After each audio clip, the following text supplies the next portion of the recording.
Monsignor, thank you for your hospitality. Bishop Moore, I'm going to be thinking about you all the way back to Northern Virginia. Thank you for your inspiring sermon. You touched my heart, and I'm very grateful. I'm going to present this award to Chris Agnew as a citation. So if you would stand right here, and I will speak directly to you, Dr. Agnew. Chris Agnew, your life has been profoundly and beautifully influenced by the prayer of our Lord Jesus, that all may be one. As a priest, you have been an agent of reconciliation, peace, and justice.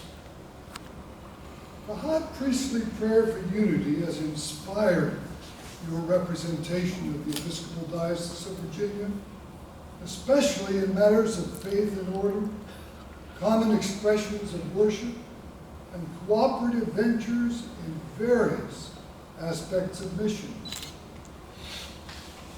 You have approached your ministry with humility, humor, and friendship. Your keen interest in ecumenical dialogues earned the respect of the Virginia Council of Churches as well as your bishops. You truly are an ecumenist. You came to us in Virginia having served nationally as an ecumenical officer of the Episcopal Church. You represented your church on the Faith and Order Commission of the National Council of Churches. Additionally, you served on the Interfaith Relations Commission and on the Jewish Relations Commission of the National Council of Churches. Chris, your commitment to ecumenism has been an inspiration to us all.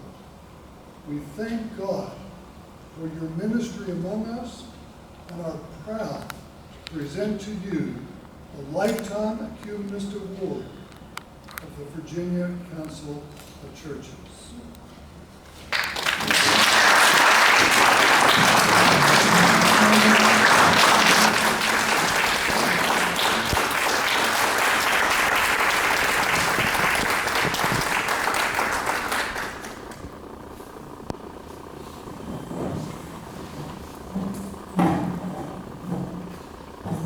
Thank you, Bishop, and thank you, Virginia Council of Churches, not just for this moment and this award, but for the many years of fellowship that we've had together.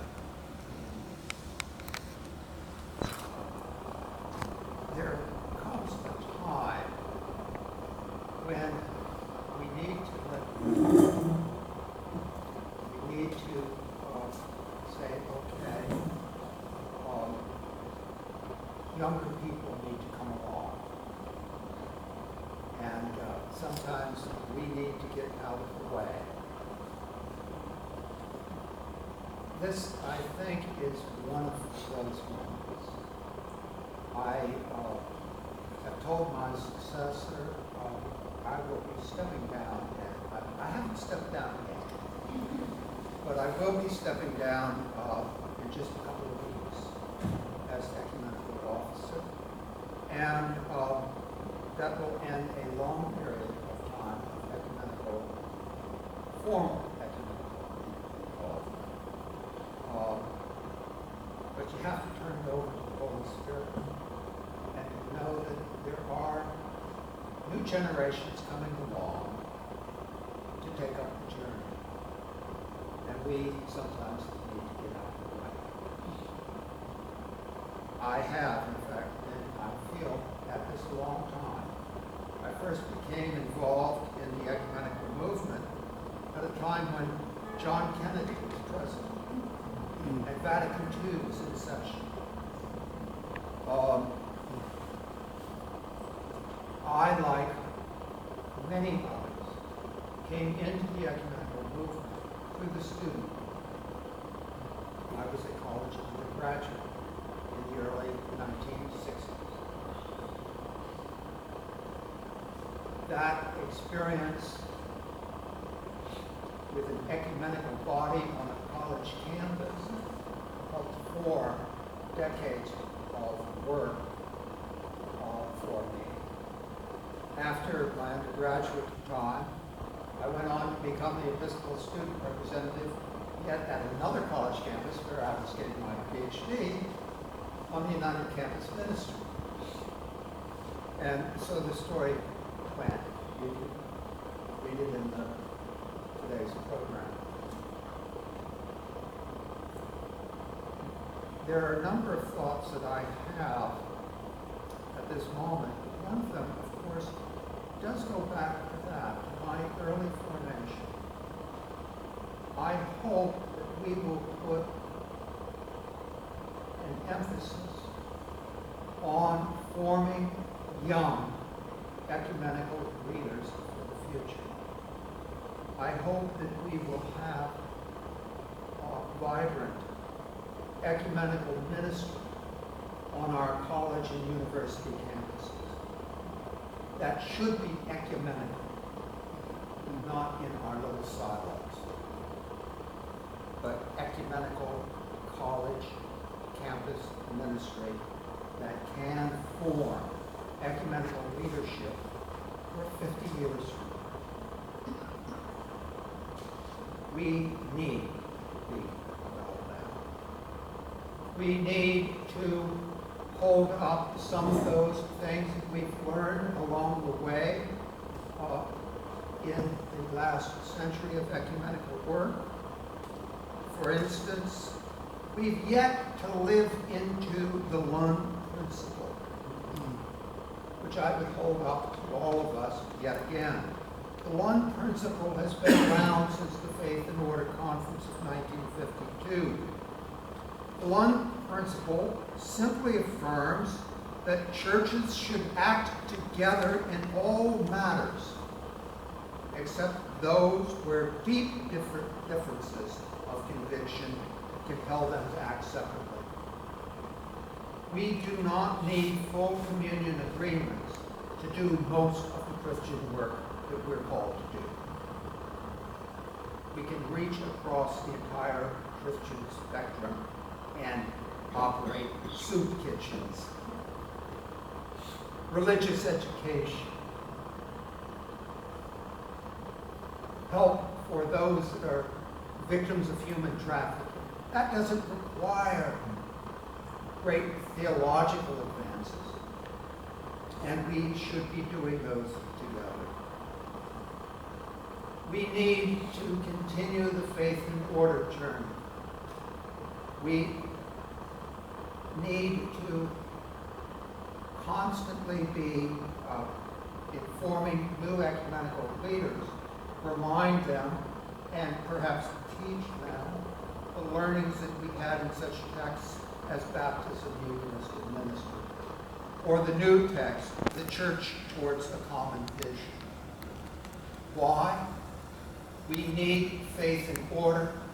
We need doctrinal understanding so that we can be together and that the world can see that we affirm basically the same faith, one Lord, one baptism, one God and Father of all of us.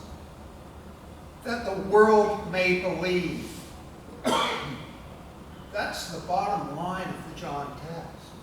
It's not that we have unity just for the sake of unity, but that we have unity so that the world may believe the gospel.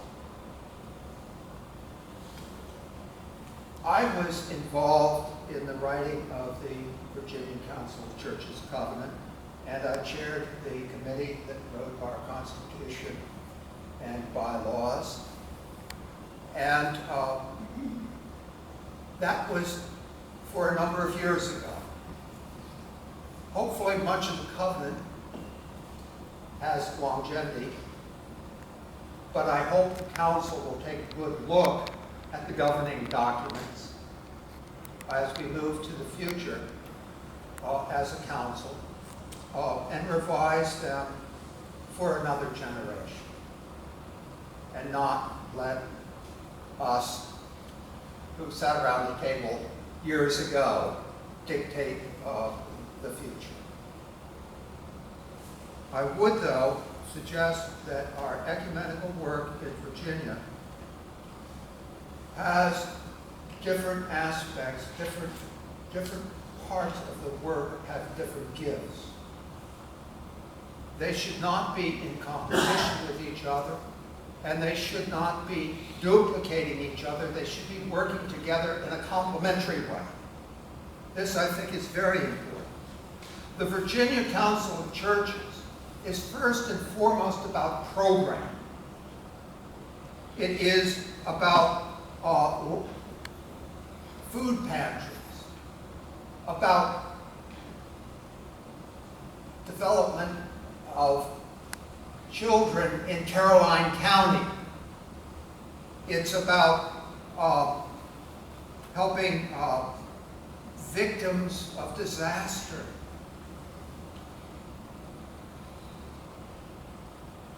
We need local groups that the Virginia Council of Churches will work with. The council should be a source of encouragement and coordination, but so much of the work, ecumenical work, that needs to be done here in Virginia must be done on the local level, the local ministerial groups. And that should be a role of the council in facilitating and encouraging that local work. The council also, and a number of years ago, pressed for the creation of an interreligious or interfaith relations commission. We need to do that ecumenically, that work. It is not serving the other well if we have simply Episcopalians representing Christianity to Muslims or Buddhists or Jews. We don't represent the total picture of Christianity at all, or any other of our denominations. But in fairness to the other, we need to be at the table together so that they have a sense of what the Christian presence in Virginia is, that they are in conversation with, or that they are seeking to work with, to live with, to be a neighbor with. That should be done ecumenically, and the Virginia Council of Churches is one of those places that hopefully could facilitate that. But we also have in Virginia the Interfaith Center for Public Policy, and we should not confuse the two. They should be complementary. They should work together. But the Interfaith Center for Public Policy is what, here in Virginia, we give over to advocacy. It's important. It's important work. And we do not need to reinvent the Interfaith Center for Public Policy with the Virginia Council of Churches, nor do we need to have the Interfaith Center for Public Policy engage in program. We have different calling, but one basic work to do in the community. There is another entity of ecumenical expression here in the Commonwealth, and there is no reason why there can't be others. I'm referring to LARCOM, which is the Lutheran, Anglican, Roman Catholic, United Methodist Covenant. That organization or group is not so much involved in advocacy or in program, but they are involved in the reception of the theological conversations that have been going on between those churches. And there's no reason why that can't be expanded, or why other Christian groups that are in conversation can't be in a similar arrangement to receive the work that is being done. And again, that's not in competition with the Interfaith Center nor is it in competition with the Virginia Council of Churches and all of those entities, the Interfaith Center, LARCM, the Virginia Council of Churches, need to work together and to complement each other for the unity and the mission of the church in Virginia, so that the world may believe in the gospel. Thank you.